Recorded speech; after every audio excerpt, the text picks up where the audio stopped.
Myanmar, once known as Burma, is a Southeast Asian country rich in golden pagodas, ancient kingdoms like Bagan, and diverse ethnic cultures.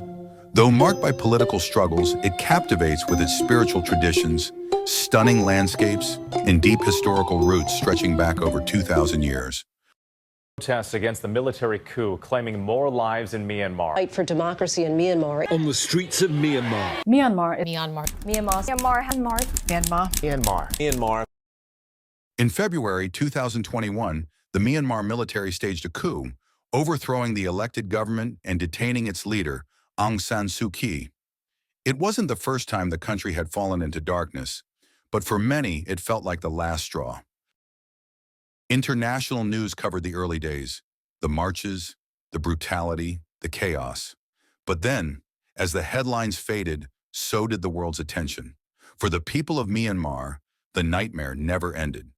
Even now, as Aung San Suu Kyi remains locked away, and entire communities are caught in a war they didn't start, their voices remain unheard. Here are some documentaries clips to give you more of an insight.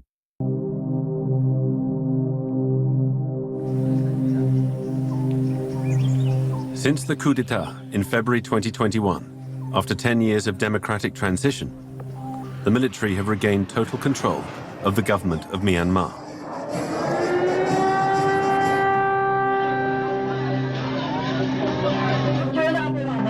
Aung San Suu Kyi, Nobel Peace Prize winner and head of government, was overthrown and thrown into prison. So to fight against the military dictatorship, her party members created a parallel government in exile, the National Unity Government. Key stakeholder တွေအားလုံးပါဝင်သင့်တယ်။ဘာလို့ဆိုတော့တော်လှန်ရေးတစ်ခုမှာကျွန်တော်တို့တိုက်လို့ရတဲ့နယ်မြေကျွန်တော်တို့ယူတာဆိုတာအဓိပ္ပာယ်မရှိဘူး။တူတယောက်အတွက်တစုတစ်ဖွဲ့အတွက်ကျွန်တော်တိုက်နေတာမဟုတ်ဘူး။ရှင်းရှင်းလေးပဲဒီပွဲကဘယ်သူအတွက်မှတိုက်တာမဟုတ်ဘူး။ဒေါ်စုစီအတွက်တိုက်နေတာမဟုတ်ဘူး။နိုင်ငံလွတ်လပ်ဖို့အတွက်အနာဂတ်လူငယ်တွေအတွက်အနာဂတ်နိုင်ငံသူနိုင်ငံသားများအတွက်ကျွန်တော်တိုက်နေတာဖြစ်တယ်။ဟုတ်ပါ Saw Sha Pwang-Hwa is a fellow fighter of Aung San Suu Kyi, a former MP within her party. Today, he is one of the commanders-in-chief of the People's Defence Force, the PDF, the government's shadow army in exile. ဒီဆိုရကိုဒီစကားစကိုချမ်ပီယံစစ်ကောင်စီကိုကျွန်တော်တို့ဒီတိုင်းတောင်းဆိုလို့မရတော့ဘူးကျွန်တော်တို့လက်နက်ကင်ပြီးတော်လန်မှရတော့မယ်ဆိုတဲ့အနေထားကျွန်တော်စတင်ဖြစ်တဲ့အချိန်ကနေစပြီးတော့ဒီ PDF ဆိုတာစတင်ပေါ်ပေါက်တဲ့အချိန်လို့ကျွန်တော်ပြောလို့ရတယ် In a country with 135 officially registered ethnic groups, the PDF flag almost exclusively unites the Bamas, the ethnic majority of Myanmar. The group who, before the war, had the most power and privilege. Largely Buddhist, the Bamas represent 70% of the 55 million people of this former British colony.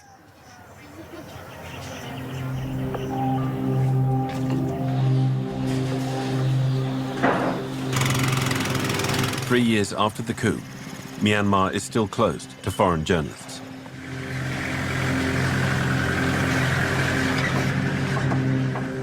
To film this war, which is taking place behind closed doors, we embarked on a forbidden journey. Having entered the country illegally, escorted by different armed groups across enemy lines, we traveled through territories that are buried in all-out war.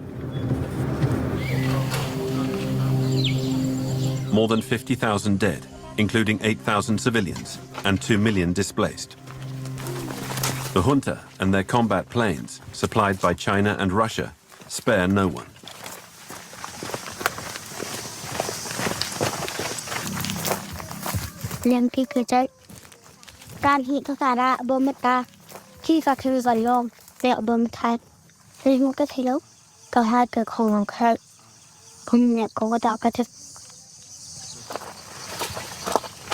Eight-year-old Peng Kung and his one-year-old little brother were very lucky.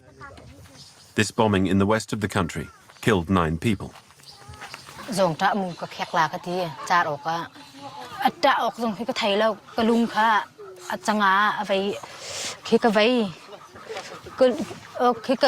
kalung of shim lau kan tila chưa kahe pakhat chukho chun ake si kale him pakhat chukho chun hi ka na khola dur te po sa hiau chun hi ka ta kong he a vai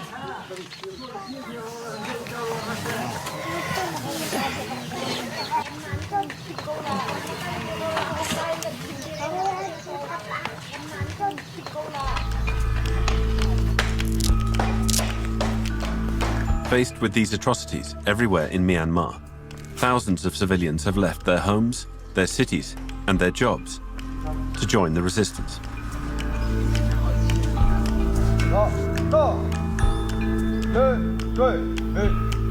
Among them, more than 60,000 young people have put on the uniform of the People's Defense Force, the army of the shadow government.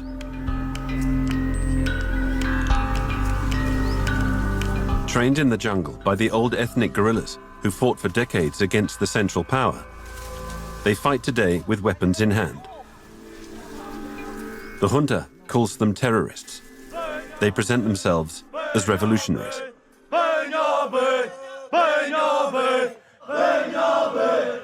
These 30 new recruits are participating in their first jungle training.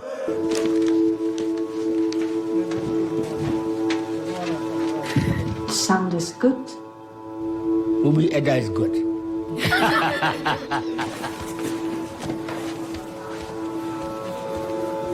In fact, the fight is still ongoing as we speak. Okay. Could you look me in the eye, please? Yes.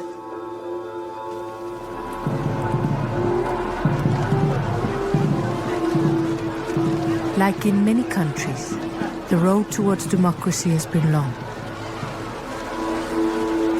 But nowhere has a dream turned so fatally into a tragedy as in Burma.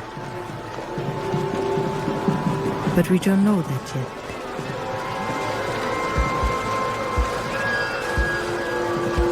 Before the tragedy, there was hope.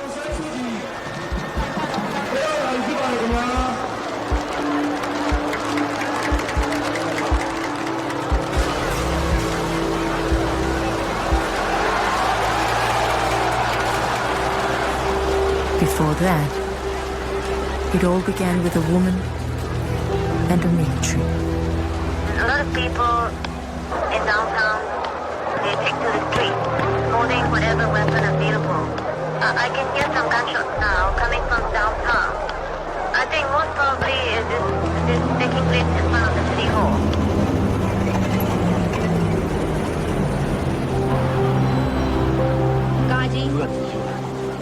On the 8th day of the 8th month in 88, the military violently cracked down an uprising by the people.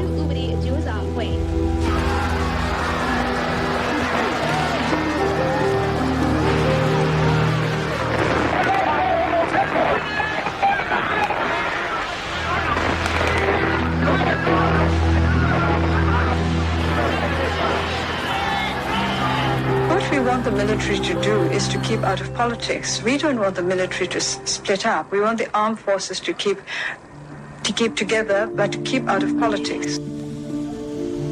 The military put Aung San Suu Kyi in house arrest and kept her there for nearly 20 years. One day the military announced that they were ready to step down from power and make real democracy. They had made a 7-step roadmap to follow. The 7-step roadmap. The plan was enshrined in what was to become their most sacred book, the Constitution.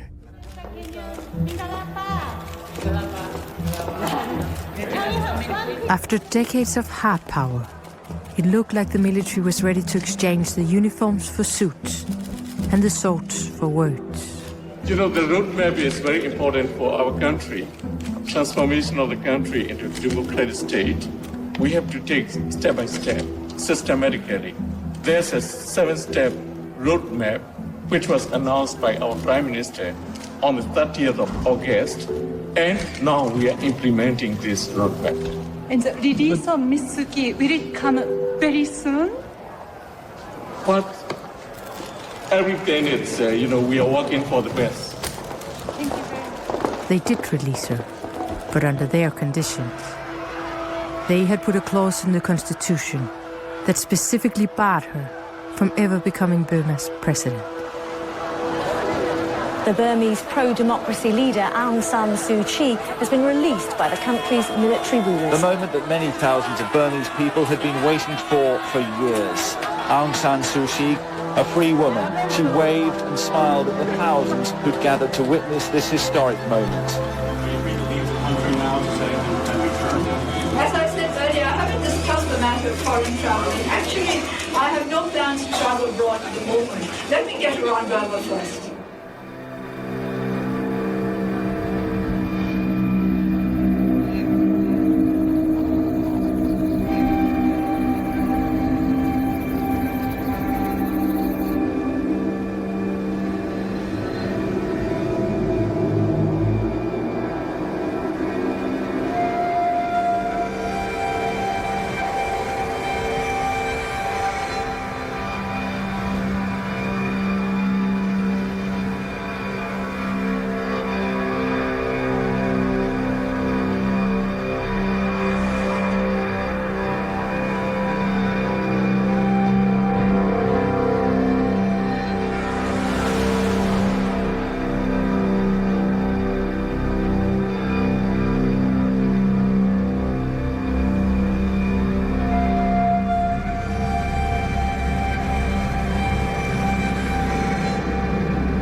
On the 11th day of the 11th month, 1,100 battalions were sent to the driest part of the country to inaugurate a new capital with a new parliament. In 2011, the military installed a so-called civilian government. They had promised the people democracy, and so they would get.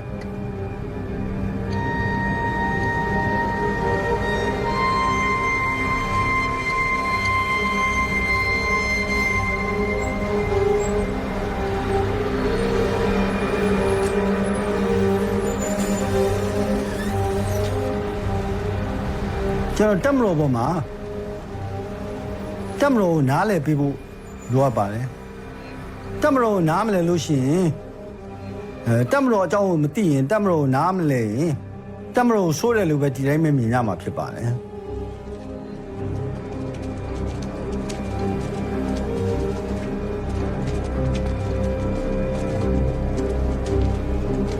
1988ခုနှစ်မှာဖြစ်ခဲ့တဲ့အရေးအခင်းတွေပြန်ကြည့်ဘာဖြစ်ပြည်သူတွေကလည်းဒီမိုကရေစီကိုလိုလားတဲ့ခုနလိုဆန္ဒတွေရှိနေတယ်ဆိုတော့ကျွန်တော်တို့ကသိရတယ်။တော့လည်းတိုင်းပြည်မှာဒီမိုကရေစီစနစ်ကိုပြောင်းဖို့အတွက်တမတော်ကအဆင်သင့်မဖြစ်သေးဘူး။သူ့မှာဘာမှဒီမိုကရေစီစနစ်အတွက်လိုအပ်တဲ့အခြေခံတွေဘာမှတိစောက်ပြီးသားမရှိသေးဘူး။ ဒါကြောင့်မလို့တိုင်းပြည်ကိုတည်ငြိမ်အောင်အဲ့ဒီအချိန်တုန်းကဒီလိုမထိမ့်သိမ်းလိုက်ရင်တိုင်းပြည်ကအကုန်လုံးခေါင်းဆောင်မှုကင်းမဲ့စွာနဲ့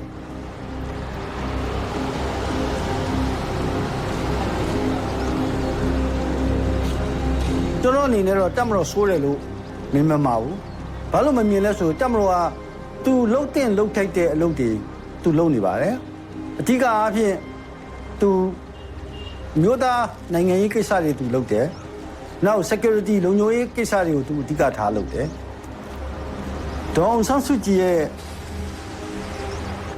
မြန်မာနိုင်ငံရဲ့နိုင်ငံရေးအခြေအနေနဲ့ကိုက်ညီမှုမရှိတာတော့တွေ့ရပါတယ်။ကြောင့်မလို့လည်းတက်မလို့ကလက်မခံခြင်းဖြစ်ပါတယ်။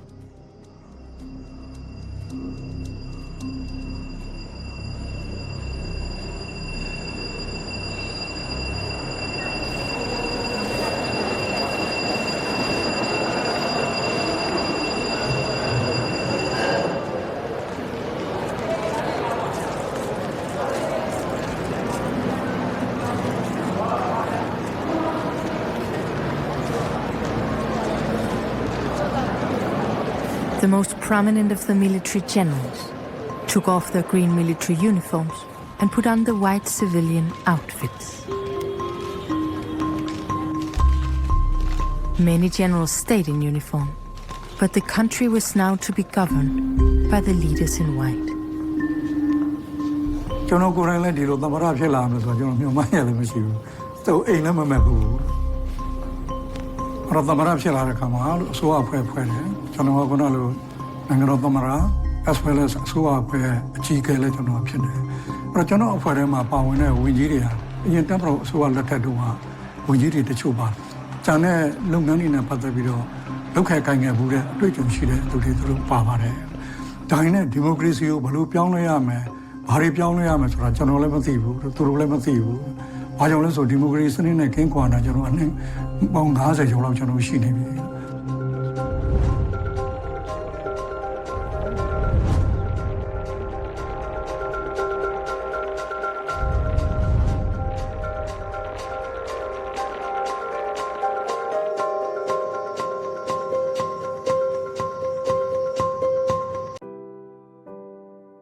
On the day of the coup, like on the very day, what did you see?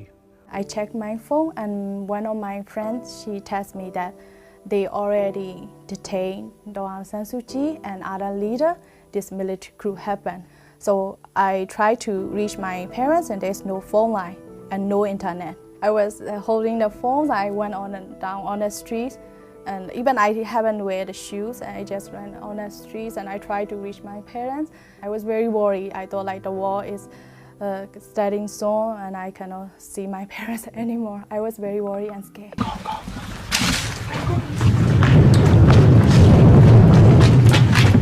Come.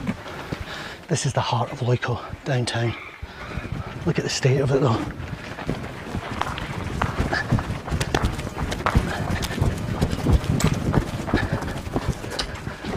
There's destruction everywhere. If we just look over here, look at the destruction in the buildings. This is incendiary drones were dropped here, artillery, airstrikes. We know this was the military junta because the rebels don't have that kind of weaponry. Oh, it's something else. Silence, because there are no civilians here, they've fled. Because the junta doesn't distinguish between rebel fighters, between resistance fighters and civilians. It's labelled them all as terrorists. In fact, about 8 kilometres from here, just yesterday, military airstrike killed a family of 6, including 2 children. So wherever they attack, they turn these places into... I want to show you some pictures. These were all taken today in Yangon, the largest city in Myanmar, the country where my mom was born and raised. Only then it was called Rangoon, and the country was called Burma. Yangon has about 7 million people, almost as many as New York City. So the place is always busy and noisy and colorful, but it wasn't today. Today, people in Yangon and all over Myanmar stayed home to silently protest the violent military coup that raised the country's path to democracy 2 years ago. This silent protest might not be enough to kick the military out, but for those people living under the struggle of Myanmar's military dictatorship, silence is a way of saying you can rule the country, but you can't rule us. Since the military took over, the level of violence, especially in Myanmar's countryside, has reached the level of a new civil war. Soldiers are bombing and burning villages and raping women. In the city, activists and politicians are being arrested and tortured and executed. According to local watchdog groups, nearly 3,000 civilians have been killed since the army assumed power. Thousands more have been arrested. And while all of this is important to report, you should also know that much like it happened here in the US, this all began with a lie. Unwilling to accept the results of the 2020 election, the military claimed election fraud, a claim that was not backed up by objective election observers. They then arrested many democratically elected leaders and staged a coup. Soon after, they declared a state of emergency and promised to resume holding elections after the emergency ended. 2 years later, that emergency status was extended again today, which means no elections will be held in the near future. Myanmar, Burma, my mother's country, continues to be a dictatorship, and it is a lesson to everyone who takes democracy for granted.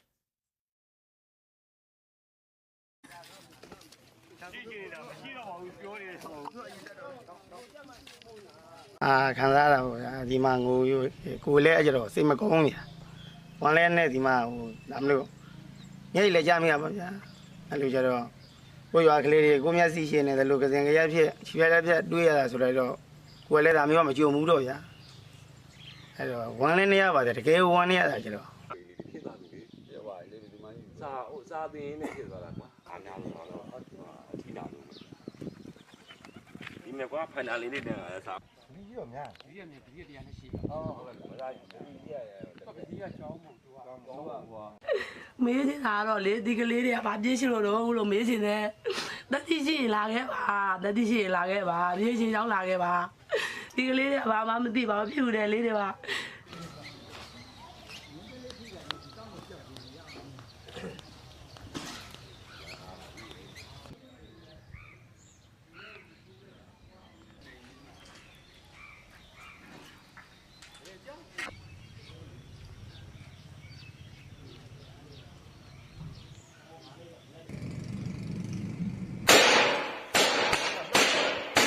Anti-coup insurgents were battling the army just 2 weeks before we arrived.